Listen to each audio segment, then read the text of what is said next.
Hello, magandang hapon sa inyong lahat. So, meron tayong mga pag-uusapan dito na topic. Unahin natin itong video. Wait lang ha.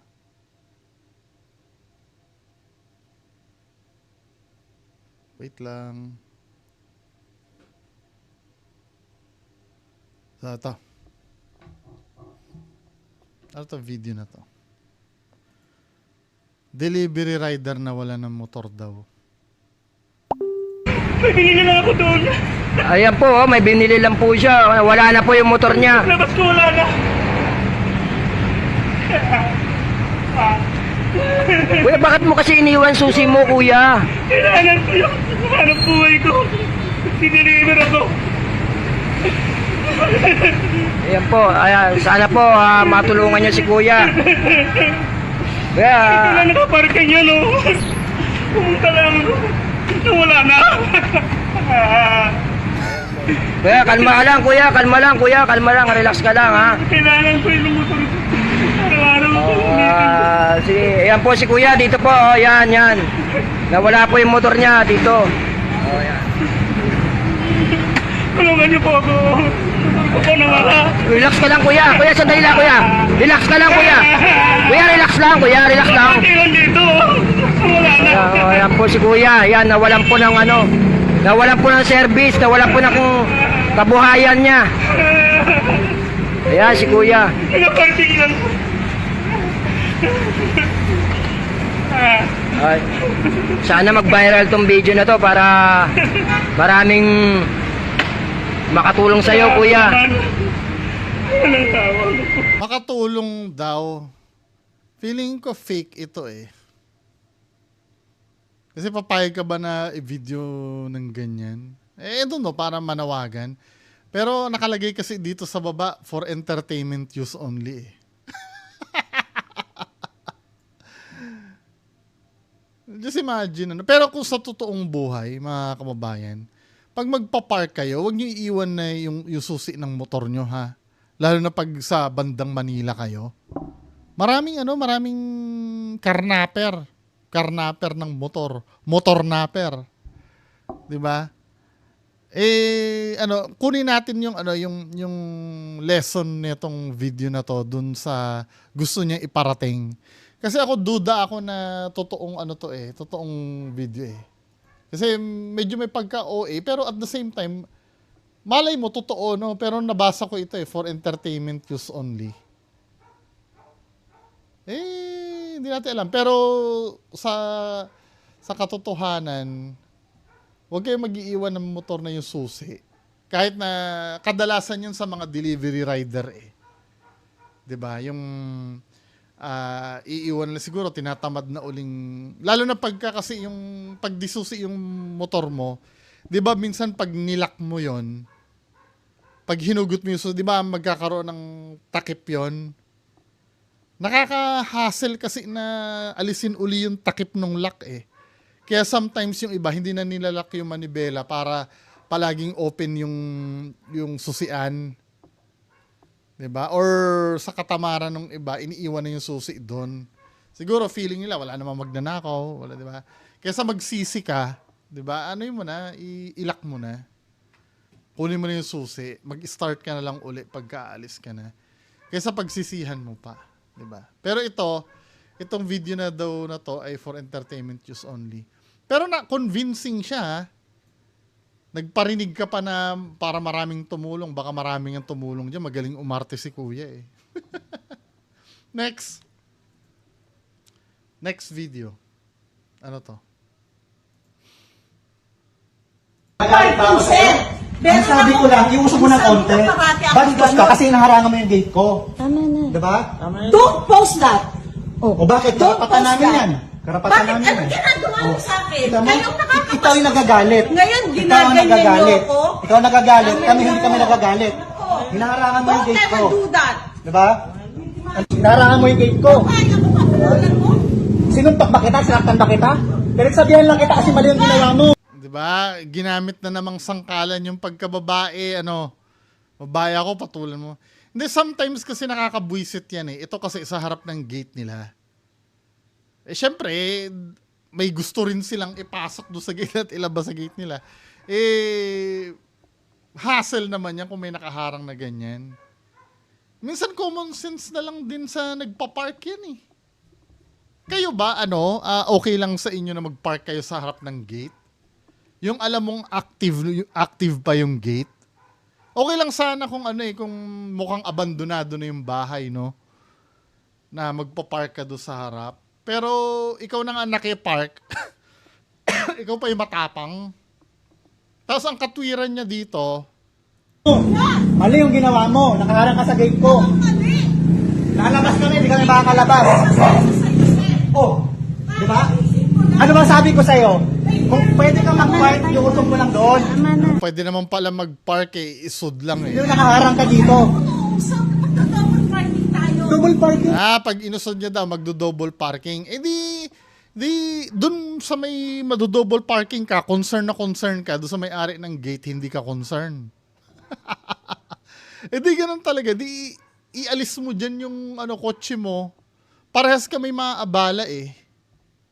Doon sa may-ari ng may gate, tsaka doon sa idodouble parking mo, eh di sa iba ka mag-park, no choice.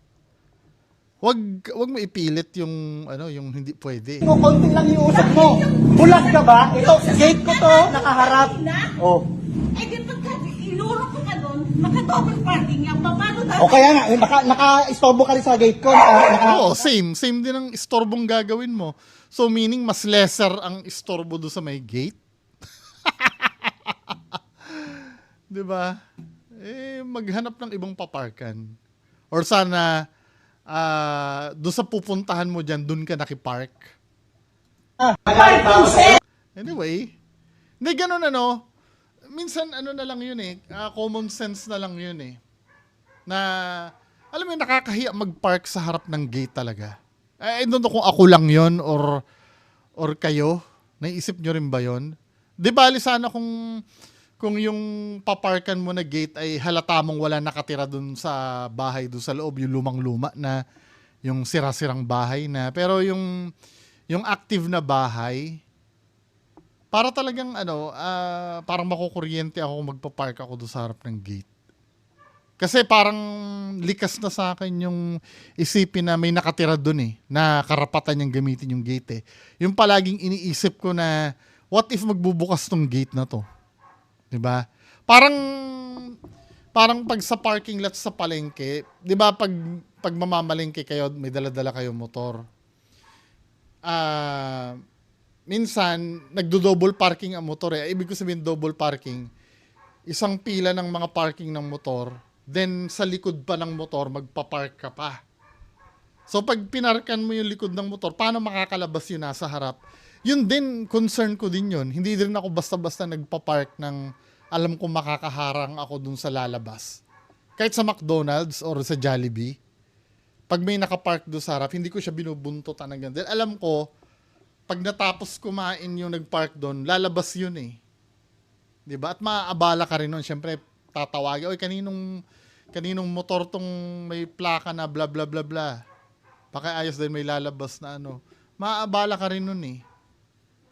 'Di ba? May mga bagay na common sense na lang ang gagamitin mo para maging maayos ang buhay. Next. Anong meron dito? Ito alam niyo yung nabalita na yung may dalawang estudyante. Dalawang beses ko nang kino-content yun, kaya lang nare-red flag ni YouTube eh. Hindi ko na siya tinutuloy eh.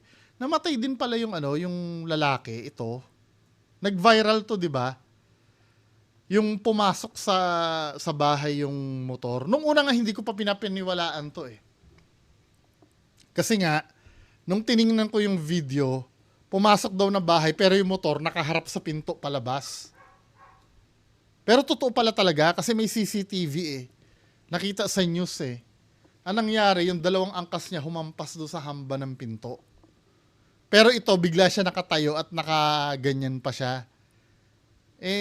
Naano rin pala siya, namatay dahil may parang may hemorrhage din sa brain. Na-trauma din yung ulo niya. Well, ganun talaga no? Sinisisi pa ito Kasi parang ang nangyari niyan, may event yata sa school nila, tapos parang hindi sila umattend. May pinuntahan silang iba, then babalik sila sa school, nawala ng preno yung motor. Siguro mabilis yung takbo. Ang bilis hanapin nyo sa sa 24 oras. Kinontent ko yon kahapon at nung isang araw. Hindi ko lang dahil nire-red flag ni YouTube. Kasi brutal yung video. Hanapin nyo na lang. Tapos ito yung nakalakad pa to Medyo nakausap pa siya ng matino. Yung pala may bleeding din pala siya internal. Namatay din siya. Kasi ang niyan ang signs niyan pag nagkaroon ng matinding trauma, let's say na-aksidente sa sakyan or nabugbog or nabagok ang ulo, pag nagsuka yan, idala nyo na sa ospital. Kahit sabihin na okay pa siya, dala nyo na agad sa ospital pag nagsuka. Ang suka niya yung projectile, yung tumatalsik talaga. Isa sa mga signs yun na naalugang utak nun Kasi, di ba, may fluid tayo na responsible dun sa balance natin.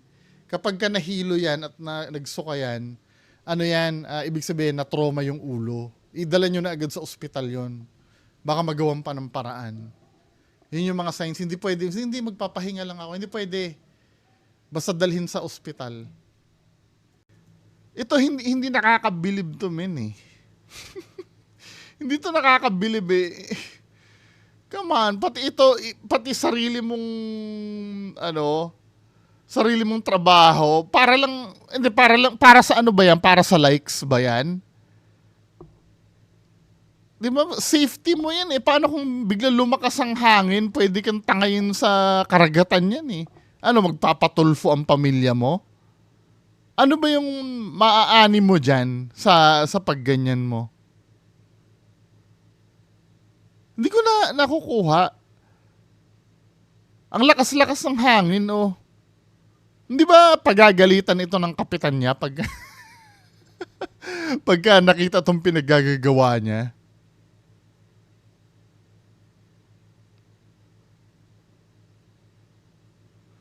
Kung mga kababayan natin.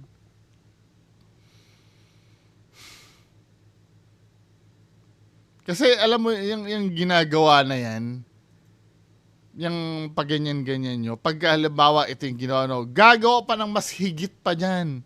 Kailangan mahigitan pa yung ginagawa na yan.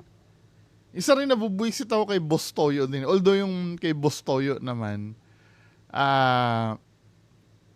medyo safe naman yung kay Boss Toyo kasi nasa likod siya ng pickup truck Ginagawa niya yan Or nasa taas siya ng building. Pero yung siyempre, mapapanood yun Mapapanood yun ng mga nag-idol kay Boss Toyo Hihigitan yung gagawin niya. Kung saan-saan yan pupunta. Baka mamaya sa tuktok ng poste ng kuryente. Gumaganyan-ganyan si Boss Toyo Diba? Kasi ang nangyayari dyan, pahigitan kasi yan. Competition kasi yan Hindi lang naman natatapos yan sa, halimbawa, kung gumanyan-ganyan ako sa motor at yung gagaya sa akin, sa motor din gaganon-ganon. Hindi ganon ang niyan hindi ganon ang competition yan Mas hihigatan pa yung ginawa ko. Tingnan mo, kung saan-saan na napunta sa tricycle, meron na ba sa ibabaw ng kotse? Malamang, mamaya may gagawa ng ganyan o may gumawa na, hindi lang pinost online dahil natakot. Namasita. Ay, nako, Diyos ko. Di ba, sana ko kapaki-pakinabang yung, yung, nagtitrend Hindi, walang kakwenta-kwenta, men Next. Ano to? Post. Content creator sa Sadao is under fire online after posting a controversial statement on his Facebook page, sparking strong reactions from netizens. that the post read or read ang pagiging chick boy ng mga lalaki ay nature. Nature ba? Nature. Parang kagaya ng pagiging mukhang pera ng mga babae.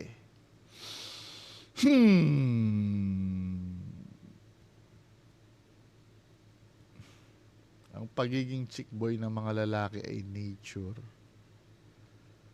Parang kagaya na lang ng pagiging mukhang pera ng mga babae.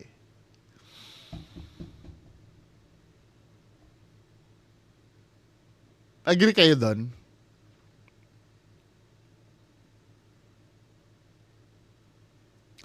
Mukhang mali yung ginamit kasi na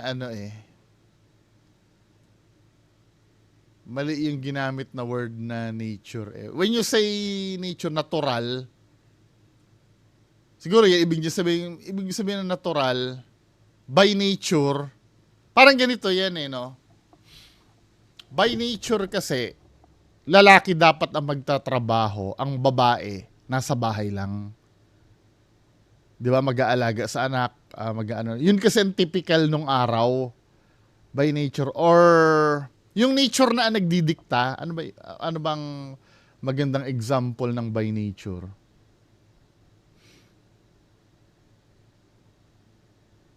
Ganito, for example, by nature, ang mga lalaki ay malapit talaga sa mga nanay.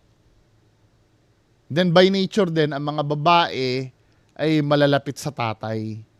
May tinatawag kasi na sa lalaki, Oedipus complex yata pagka malapit sa nanay, at Electra complex naman pag malapit sa tatay. Check nga natin, baka mali ako By nature daw, ayon sa sa studies, malapit ang mga lalaki sa nanay. Yun yung tinatawag na Oedipus complex. Oedipus complex.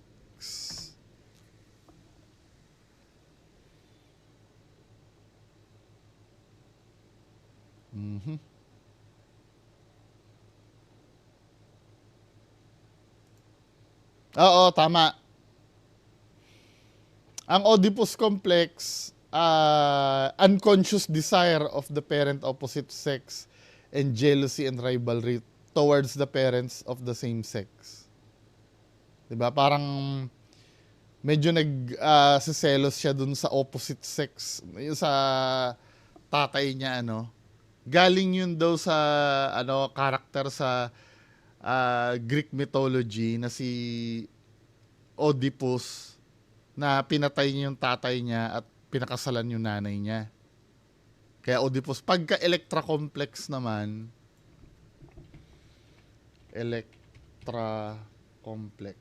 Difference ng Electra complex at Oedipus complex. Ano ba yan? Electra complex muna. Baliktad naman, babae naman ito na, ang Electra complex, young girl's unconscious sexual desire for her father and feelings of rivalry with him. Kabaliktaran ng ng Oedipus complex. By nature, yun ang sinasabi sa sa studies. So dito naman sa sinabi ng ni Sadaw, ang pagiging chick boy ng mga lalaki ay nature. Parang kagaya ng pagiging mukhang pera ng mga babae. Ina-accept nyo ba yan, mga babae? Siguro mali yung term na nature Common siguro. When you say common, palagi. 'Di ba? Mga babae, you can deny the fact na hindi naman kayo lahat ganun pero marami sa inyo na mukha talagang pera.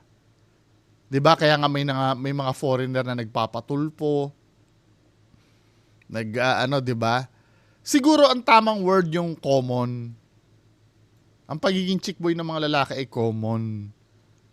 Kasi when you say nature, natural eh. So, ibig sabihin, yung mga babae na, natural, na mukhang pera. Medyo nagkamali siya siguro doon sa term. Kasi may mga, when you say common, madaming nangyayaring ganun, di ba? Kasi meron naman maraming nangyayari na mali. For example, common na talagang holdapan sa ganitong lugar. May tinutukoy kang lugar, ano? Let's say sa Barrio Malibog. Maraming holdapan. Common na ang holdapan sa bar. It doesn't mean na natural lang yon. Na talagang mali yon. Parang pag sinabi mong common na may mga babaeng mukhang pera, doesn't mean na natural, pero marami talaga. 'Di ba?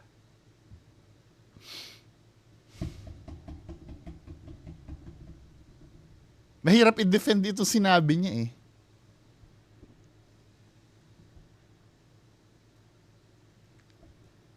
Kasi ang kadalasan, sabagay, may mga lalaki din kasi na nagkakaroon ng sugar mommy, 'di ba?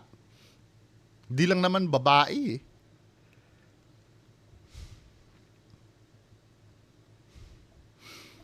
Well, yun do sa part na sinasabi niya na ang pagiging chick boy ng mga lalaki ay natural.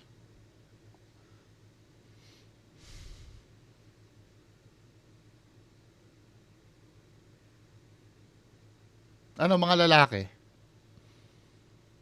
Ang pagiging chick boy ng mga lalaki ay natural. Sometimes kasi ito, pwede ko sabihin totoo. Pero hindi ko ginagawa to Pwedeng totoo kasi may mga times na pagka sinabing chick boy ka, parang compliment pa ang dating eh. Parang hindi, parang siya eh. Hindi siya derogatory sa lalaki pag sinabi mong, oy, chick boy yan. Ibig sabihin, may parang dating na astig ka. 'Di ba? Hindi siya derogatory eh. Pagdating sa lalaki, hindi masyado. When you say babaero, parang natural talaga. Pag may sinabihan kang lalaking, hindi siya, hindi katulad pag babae sinabihan mo, lalakero, malandi. Pag sinabi mong ganon,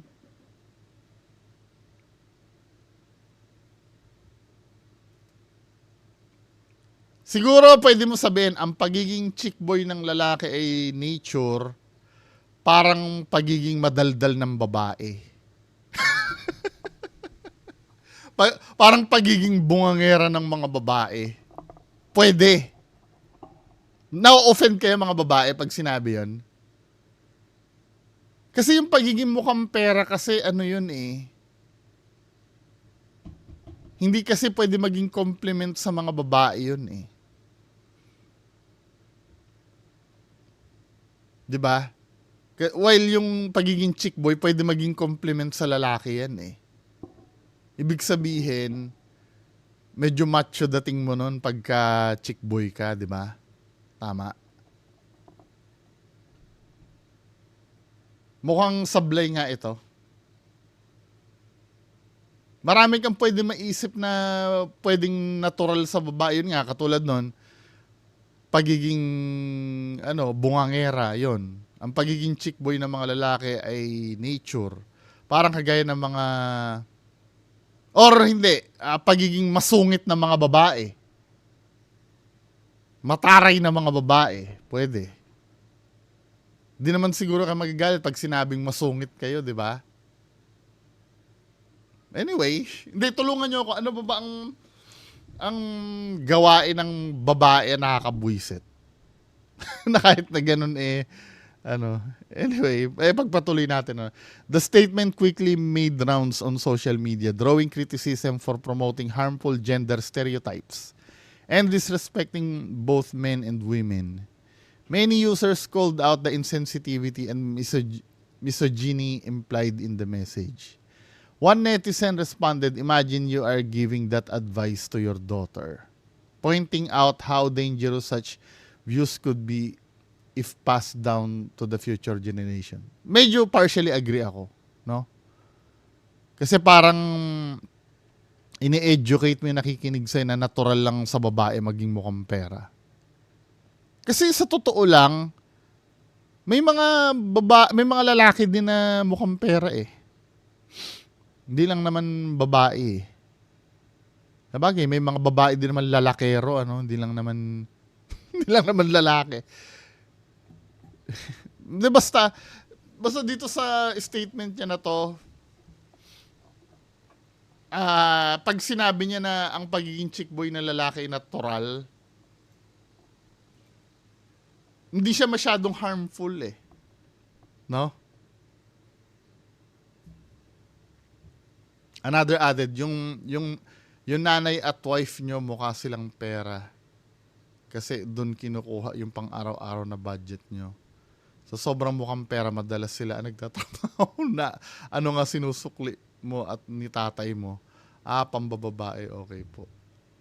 This comment struck a chord with many, highlighting the burden often carried by women in both household and financial responsibilities.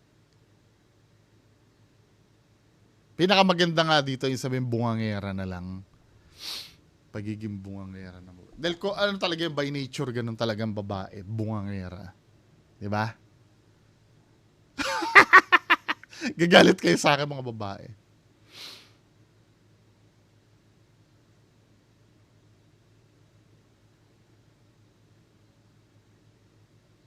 Hindi naman ano to. Hindi nga siya maganda.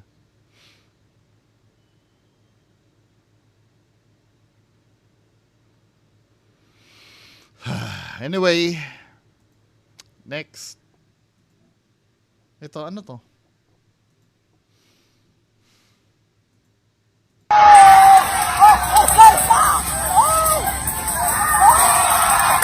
Ano to, mga lasing?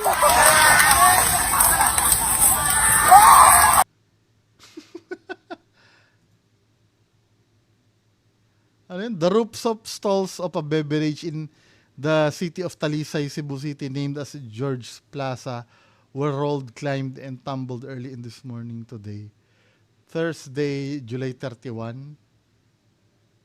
In an exclusive interview with IFM 93.9, Cebu, with one of the complainants, Turco White, who owns the stall, climbed the roof and destroyed 2 tables that were set up to get on the roof. Very fancy. According to him, he wasn't at the exact event, but when he woke up, he saw that post and immediately took down the video because it might delete it for further evidence to get a refund for the damage. In addition, the owner of the drink, George Aznar, has already dropped by the police station to investigate the abuse of LGBTQIA members, along with the caretaker of the car who identified the image of the abusers. A stall owner also named Kian La Rosa Garces said the names of the abusive group of LGBTQIA will be mentioned to force disciplinary action since their shop signage and tables were recently installed.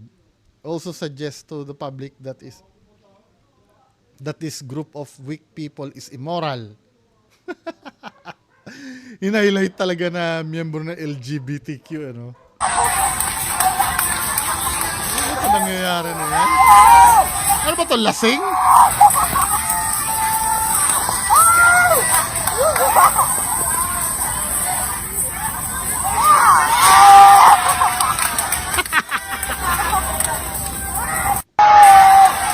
Ay, nako.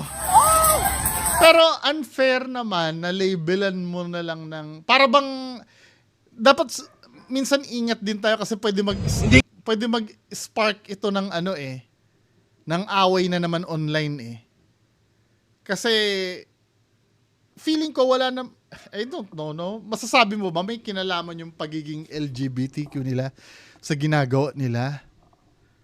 Pwede mo na lang sigurong i-report no na isang tao na nanira ng bubong Pero yung i-identify mo pa as LG, sa bagay, totoo naman eh, no?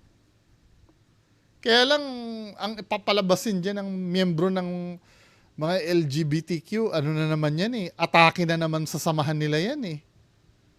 Pero hindi, malinaw naman kasi na ginagawa ng...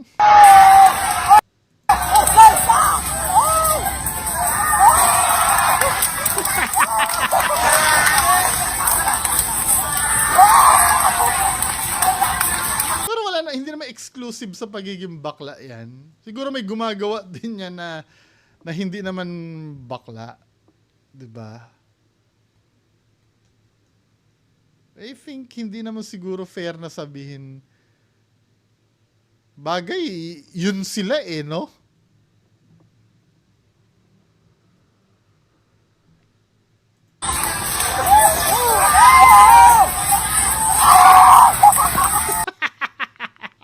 Sinira yung bubong eh. 'Di ba? Anyway, yan lang pong pag-uusapan natin ngayong hapon. Magandang hapon sa inyong lahat. Bye-bye.